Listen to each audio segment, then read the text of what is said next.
Ken, welcome to the show. Really excited for this. Excited to have you on. And thank you for jumping on. Ken is with Oh, Ramsey absolutely. Solutions. So we Man, get I tell to you what.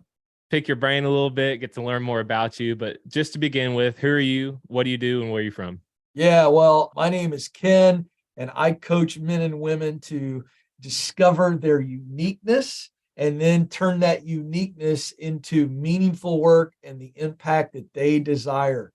This life of purpose involves work, and work is not just a job. And so I want them to win in their work life so that they're winning in their life. And I do that via radio, Sirius XM, podcasts, YouTube, write books, blogs. I come on podcasts with really handsome tradesmen like you guys. And so I try to be everywhere I can because unfortunately the message that I'm trying to combat is pretty pervasive. That work is just something we have to do. And we just try to make it through the weekend to where we can drink our face off and try to make it through to the next Monday. So was that all the questions? Who I am, what I do, and Where are you from? oh, where I'm from. So I was born in a little tiny town called Point Pleasant, West Virginia. 5,000 people, and that's such a small area that Point Pleasant, a town of 5,000 people, is the county seat. So I mean, Wow. It's so rural. They have to pump sunlight down there. And then when I was 12, I moved to Virginia. So born in West Virginia, I hail from Virginia. Grew up my formative years in Virginia in the Tidewater area, coastal area, down near Virginia Beach, and I am a Virginian, whether it's West or the mainland. That's where I'm from. I'm in Charlottesville right now. So Yeah, just God's moved there. country. God's country up there. Beautiful. Home of one of my favorite historical sites in America, Monticello. Yeah. Gorgeous property. I'm a big Jefferson fan, so that either connected me to some people or offended a bunch more. Or for some, I don't even know why, right? Yes, see, that's great. You have no clue as to why I even said that. That's even better. There you go. Well, Ken, we appreciate your time. I'm usually follow up with a construction career question, but I would be remiss to not ask you about your career. How did you get to where you're at today? I think for most people, right, when they look at Ken Coleman, you named all the stuff you've done. You're in your dream job like you talk about on the show, but people don't see the hours, the days, the months, the years it took to get to where you're at. And so tell us a little bit about your journey. Tell us about, the grind to where you got to where you're at today, and just kind of share that with our audience. Well, I'm thinking of a special connection to this audience that goes way back before there was a career, and I was a rising college freshman, and I needed a summer job, and I felt like I was definitely going to go into politics down the road, but I needed a good paying summer job. And my dad made a couple calls, and I got a job as a laborer, and I mean laborer, okay, for a custom home builder. So 3 days a week, I was working as the laborer for the brick mason crew, laying foundations, laying brick. And that means when I started the day, it was 7 a.m. and I was doing, I don't know, 60, 70-pound bags of mortar, half my body weight or more, into that big old mixer and eating that dust and just making mortar, then pouring that thing into a wheelbarrow and then wheelbarrowing that thing around a construction site, which is like, there's no level ground. And if you dump the wheelbarrow, which I did a few times early on, you're SOL, you got to go make another batch, and you get in trouble for that and getting docked. So I would do that, get all the mortar boards full before the crew got there. And then the rest of the day, brick tongs, one on each arm, stacking bricks, throwing bricks to the second floor if we had to do that, and just keeping those mortar boards going. Then the other 2 days, I was working on a framing crew, shooting 3/4 inch plywood up, and doing all kinds of just grunt work. And it was that summer that I realized that I was designed to work inside with air conditioning. And, it was the hardest work of my life, but I tell you, it also made me appreciate the trades and how vital those trades are, but also how hard the work is and how honorable it is. And so it was in those early days that I realized, yep, I think I'm right. I definitely need to be in a collared shirt in a controlled air environment. And so I set off to go into politics after school. I did actually leave a semester early, and got on several campaigns, found myself as a college dropout running 4 congressional districts for statewide gubernatorial race in Virginia Wow. for Jim Mm. Gilmore. We won. I got the fancy job, the big office, working in the office of the governor as a special assistant. And I did that for a year, and I couldn't get out fast enough because it was so boring compared to campaigning. Hmm. And picture campaigning is like a firefight, a battle scene. Yep. And then governing is like sitting in the campaign headquarters where all the typewriters are Yep. from all those movies that you have seen. And so Yep.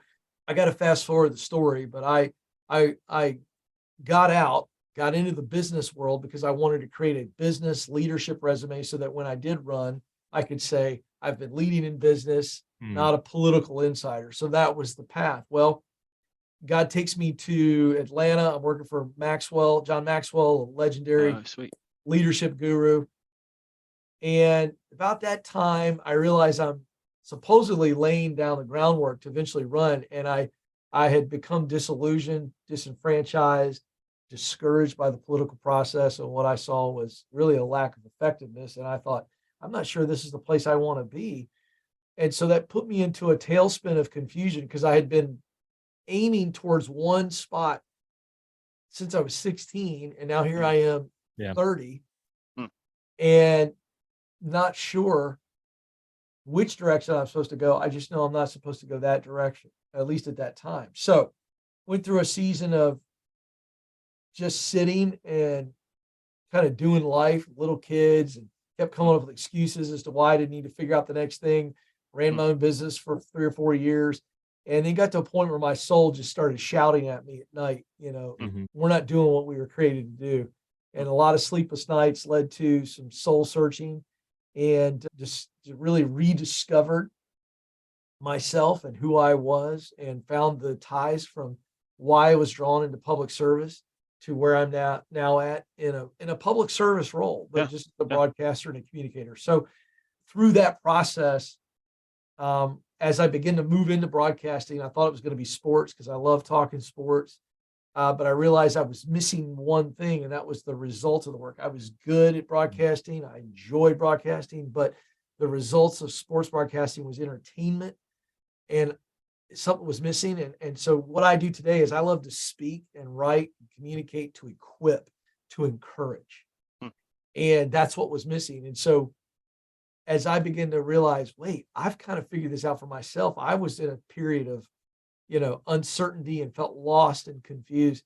And I realized that what I discovered for myself, I thought that I could help other people discover. And it matched up with everything I wanted to do: to speak, to communicate, to enlighten people as to who they really are and what they were created to do, help them do it to the best of their ability.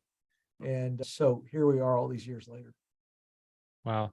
You said a lot of incredible stuff and I have to go. I know one by that's a one. big question, man. I couldn't answer that any faster. No, I loved it. It was incredible. You're right about that. But one thing that I noticed, right, especially that applies to construction. So Davis and we're on the general contractor side.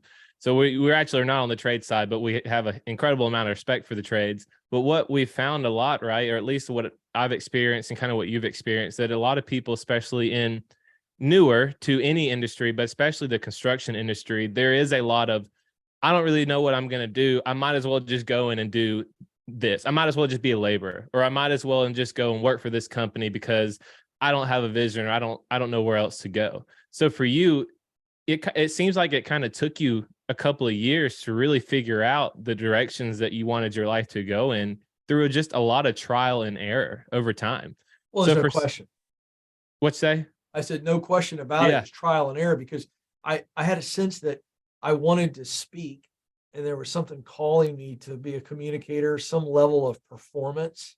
And when I say performance, I don't mean as simple as acting. I mean like the act of, there's a pressure here, the eyes are on you. There was some, that pattern was very consistent throughout my life. So I had that sense.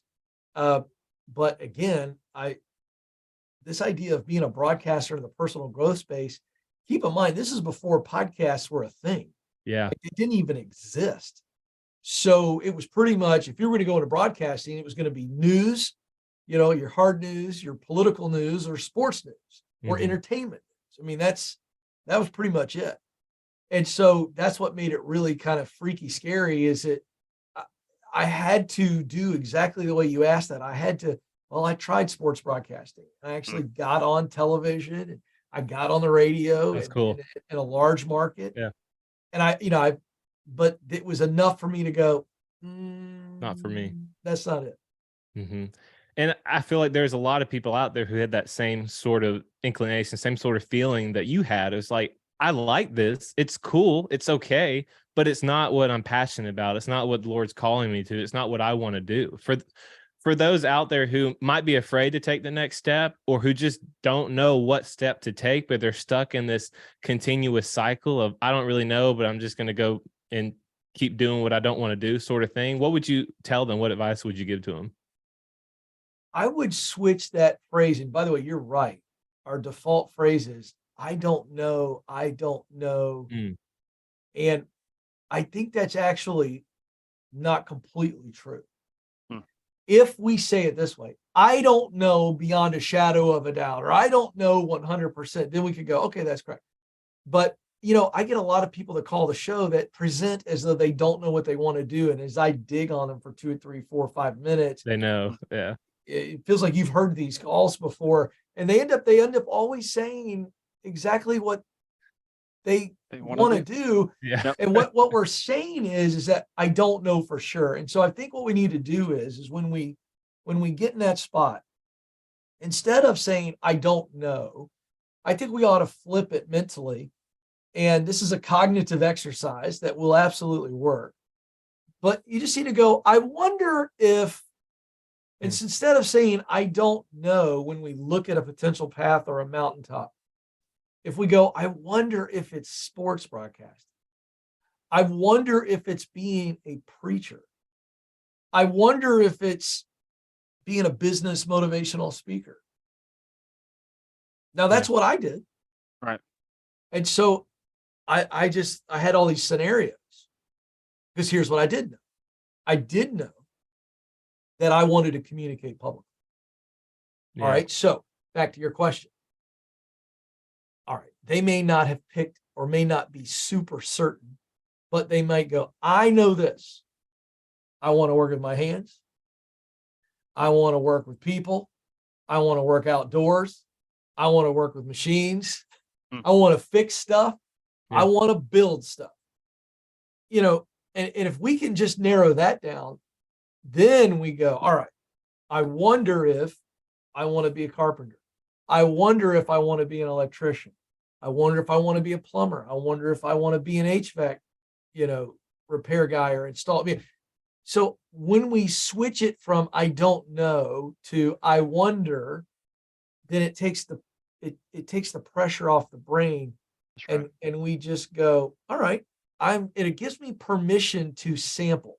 I don't know if you guys like Costco or not, but we've got a Oh, yeah. giant Costco here and I love Costco. I went there yesterday. Yeah, man, let me tell you something. I'm almost 50 years old and I still go into Costco. And before I ever get to the list, I'm looking for the samples.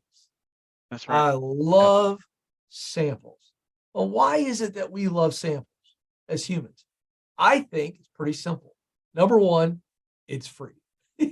It doesn't cost us anything. Oh, I'll take some free food. Give me one of them pot stickers, And so it's free. The second thing is it's risk-free. Mm. Not only is it free financially, but I'm free of any risk. I'm not investing in this whole box of pot stickers. No I'm going to commitment. try one. And so I think if we can grab the Costco sample principle here and look at it as it relates to, I'm going to sample by simply having coffee with someone, lunch with someone who's in these trades, shadowing them for a day. Listen, all I know is that every human being's favorite subject is themselves. Yeah, it's true. And if I say to a guy who runs a masonry company, hey, listen, man, look at me, city slicker. All right. I can't talk on a mic anymore. I'm done with it. I'm fried. I just want to work, get dirty, get back to my roots in Virginia when I inhaled too much mortar. Can I spend just an hour with you one day this week? I won't get in the way. I just want to watch you lead a crew. I want to ask you, I'll take you to lunch for 2-3 straight days. Let me spend an hour each day with you on site, take you to lunch. I want to learn everything about your business, margins, blah, blah, blah, employee issues, blah, blah, blah. Would you be willing to do that? 10 out of 10 guys are going to go, yeah, sure. Yeah. That's awesome. Yeah, That's right. So that's what I mean by sampling. I want to hit on this because you had a good point, and then we're going to pivot to hiring. But once you get that job, say it's, I want to be a carpenter, and you're in that phase of, I'm 18, I'm in the 23-year-old range, I'm still trying to figure out my career. Do I want to be in construction or not? You have a tremendous opportunity to go talk to the other tradesmen on the job site and understand and pick their brain and figure out what is it that they like to do about their own job, right? Man, maybe that's something I would like to do. And I just get to work with them side by side. And maybe you get to make that shift. But, the world is your oyster in construction. You have a tremendous opportunity. If you just get yourself in the door, dude, there's going to be an opportunity for you to learn, for you to grow. There's even potential path for you to own your own business one day, as you know, right? And so there's so many steps. But before I get too far down this line, let's back up a second. Let's zoom out. Let's talk about hiring. For our generation, they may struggle in this area, right? They may struggle with some of the soft skills, being able to do well in an interview. What are some of just the basic things that our generation needs to know about hiring and getting a job in construction? Yeah. Well, first thing is that if you just, even though you may be nervous and you may not be may not be very comfortable in a job interview, or you spent too much time on your phone, it's okay. This is really simple stuff. Okay. Eye contact, smile, firm handshake to the point that you move one of his bones in his hand. I'm not kidding. A firm handshake. Now, you don't go in there and wrestling, but when you get a hold of that hand, eye contact, smile, handshake that's bone crushingly firm, and be okay answering questions. Don't get all nervous with how great it sounds. Just be you. Yep. It's okay to be nervous, but don't quit on the answer just because you've lost confidence about 10 seconds in. That's what I see with this generation. They come across as unfriendly and abrupt because of their nerves, because they don't have a lot of interpersonal skills. But here's the deal. No one's hiring you to be a speechwriter. You're not being hired to be a press secretary. Yeah. All right. You're me, low man on the totem pole, man. Your job is to follow instructions and do it efficiently without an attitude. That's your job description. Okay. And so the bottom line is that I'm going to take my nerves and be okay with my nerves. And so if I'm stumbling through the answers, still keep eye contact and just get through it. They're not hiring you for your language skills. Okay. Second thing is if you've got some questions you want to ask to try to stand out in the interview, there's nothing wrong with a construction guy going into a job interview with a little pad of paper and a pen and have your questions written down ahead of time so your nerves don't take over, and you look at that, and that's going to blow their mind. A dude showing up for an interview for a trades position with predetermined questions that you want to know. Yeah. And hey, write down some of your little hacks, your little interview hacks if you want to. Like, write down on your piece of paper, nod and smile, and glance at it during the interview. And you get nervous. That doesn't make you look shifty. It makes you look serious and prepared. And let me tell you something. And I'm not knocking the trade. I love the trades, but unfortunately, because of the public perception of the trades, there are a lot of laborers and people in there. It's their second, third, fourth, fifth, sixth strike. Yeah. And if you're a young person who's starting out fresh and you walk in and you have some good personal skills, like I just listed out, and you show up early and you're the last one to leave, and I don't even care if you're done. I'd wait till the foreman is wrapping up. And if I had to restack bricks 3 times, I was finding something to do on that job site. And I'm not kidding. You can make fun of this and call this whatever, but I waited. I was working until the boss man left. And when he started leaving, he saw me leave. I was there before everybody else, and I left when he left. Good. Last person on the job. And in the construction industry, you do little things like that and ask good questions, learn about the business. I volunteer to help. If the boss is struggling and they're behind time and you hear him yell at those guys, come on, we're behind. You're the laborer, go up to the boss and go, hey, you want me to run to 7-Eleven, get everybody some chili dogs so everybody can work on site? Heck yeah. I'm just telling you, man, you guys are laughing. Why are you? It's true. Some chili dogs. Yeah. I mean, first of all, that's the meal of champions for construction workers. Chili cheese dog, And a wash it monster. down with a And a monster. gigantic Mountain Dew. So anyway, all that to say, you're looking for opportunities like that to just be exceptional. And honestly, the word is extraordinary. Extraordinary.